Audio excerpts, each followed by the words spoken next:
Hello everyone, welcome to our series. Today I'll be talking about what is success. A lot of youngsters come up and say, hey, you know what, I want to become a CA or a CS or a CIMA or a ACCA professional, CMA, CPA. And the reason when I ask them why, first thing they say is, hey, you know what, it's a stable career. Second, there is a lot of recognition. Third, there is a lot of money to make. Is this all true? The answer is yes. So what does it take to become all of this in a country as big as in India?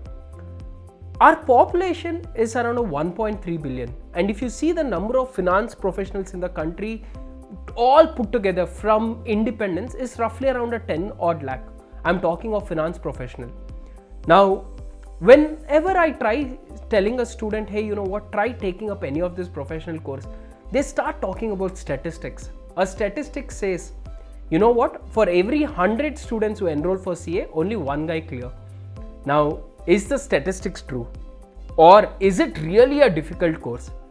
Now, friends, you need to understand few things. When the number of guys who are clearing exams are extremely on a lower side, a lot of them keep going and blaming the institutes to say, hey, you know what, this institute is not correcting my papers properly. This is no.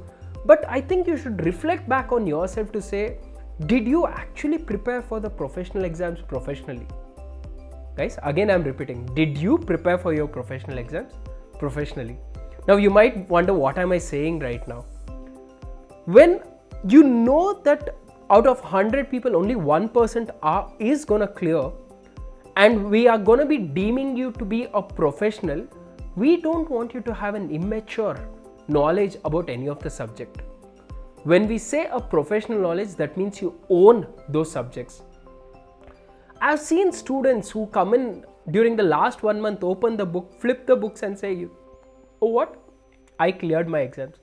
That might be just a one-off story. But 99% of them who would have cleared their exams in first attempt would have been a guy who would have made a conscious effort to dedicate a regular part of his time throughout his professional journey. My teacher asked me this question: how much do you want to become? How much successful do you want to become? Do you really want to become a CA? And I said, I don't know. Then he said, this is where the problem lies. You can be a professional only when you want to be. I was wondering, what is he saying to me? He asked me this question: if I take you home and you are very hungry and there is no one at home, what would you do? I said, I would go to order it on Swiggy.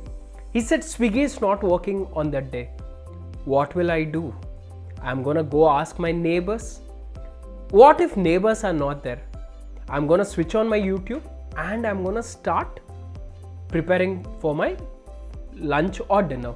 Now, why is this example very important for me in terms of my professional qualification? Now, see, until and unless there is an hunger for you to become a professional, this exam is going to be difficult. This is definitely not an exam of saying the paper is difficult or the paper is easy. It is about being consistent with your preparation. Consistent preparation for all the 3 levels. Consistent preparation for all the 8 papers you are writing. We all want to be young, we all want to be successful, but we don't want to put in the efforts now. If you guys don't want to put in the efforts now, automatically your future is going to get affected. We are all talking of the future, friends, and it's time for you guys to think, do you want to work for someone or do you want to be financially independent? It's never about money, it's never about status. It's about having a sense of achievement to be in the top 1%. All the best, guys. I hope that this journey of you guys stepping into professional course is going to make a lot of difference, and be professional with your preparations. Thank you.